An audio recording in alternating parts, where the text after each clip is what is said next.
Good day. Dit is Next Close Currencies Outlook for 26 March. Just get the slideshow going. First of all, of course, gold. My previous presentation, I had this graph.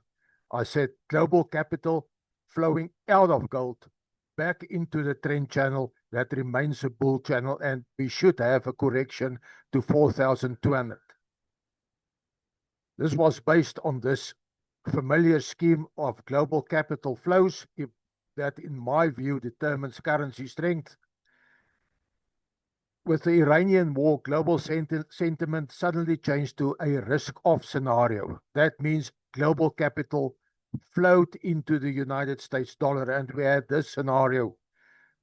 Suddenly, with the start of March and the advent of the Iranian war, global capital flowed out of gold into the United States dollar and out of everything else, especially out of emerging market currencies where we have the ZAR. The ZAR, an emerging market currency with a resource-based character. But in any event, global capital flowing out of these currencies because it was flowing into the United States dollar. But our concern now is capital that from the 1st of March flowed out of gold. So we had this tremendous correction. This is the 4th week of March. Capital flowing out of gold, but has found support at $4,200 over there.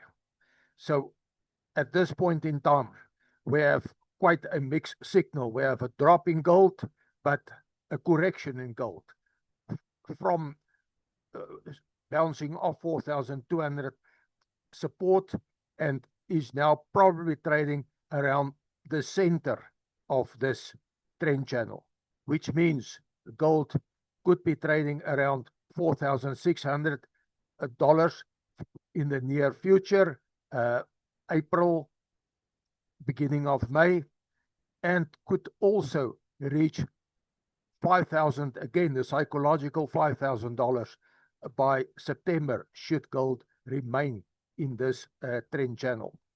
So going back, suddenly the 4th week of March, we see capital flowing back into gold out of the United States dollar again. So a reverse of this scheme. And that would mean capital flowing into emerging market currencies, which I will explain shortly. So this is how the US dollar looked. Second week of March, and the US dollar strengthened through 115 resistance over there. We had a very well-defined sideways trend channel for the dollar, 115, 119, with center of gravity, 117. Look at all the action around 117 over there. By the second week of March, the dollar closed firmly beyond, lower, stronger than 115, almost at 114. Started the second last week at 114, moved back into the trend channel, but still at the lower side of the sideways range where we are now in the 4th week. So take note of the 115 resistance over there. You'll be hearing again about that shortly. In South Africa, this outlook is primarily concerned with the ZAR, with the risk of flight out of perceived risky assets. So we had a risk off, and the 10-year benchmark yield increased from 8% here on the left-hand side to 9.2%. We now have a situation, the past 2 weeks, where 9.2% yield on the 10-year benchmark was perceived as giving good value. We have a risk-on scenario again, so yields dropping again. Yields can only drop if capital is flowing into South African government treasuries away from 9.2, and we are almost back, exactly back at 9% again.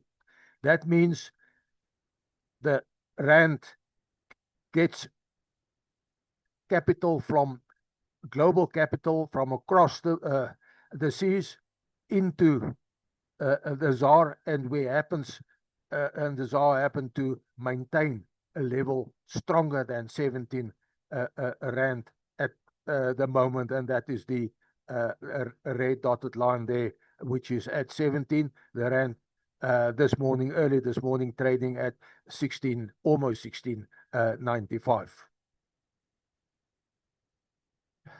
Then looking at the Brazilian real, what is of significance, I believe, is the fact that even the start of the Iranian war didn't push the real weaker than this important 540 real per dollar level. Look at the importance of 540 per real. This graph goes back 2 years.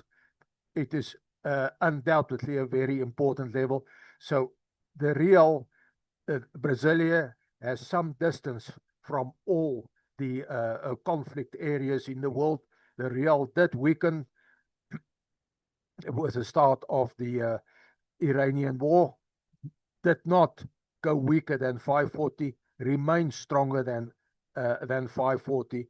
And in my view, this reinforces my view of the ZAR maintaining itself in a sideways range.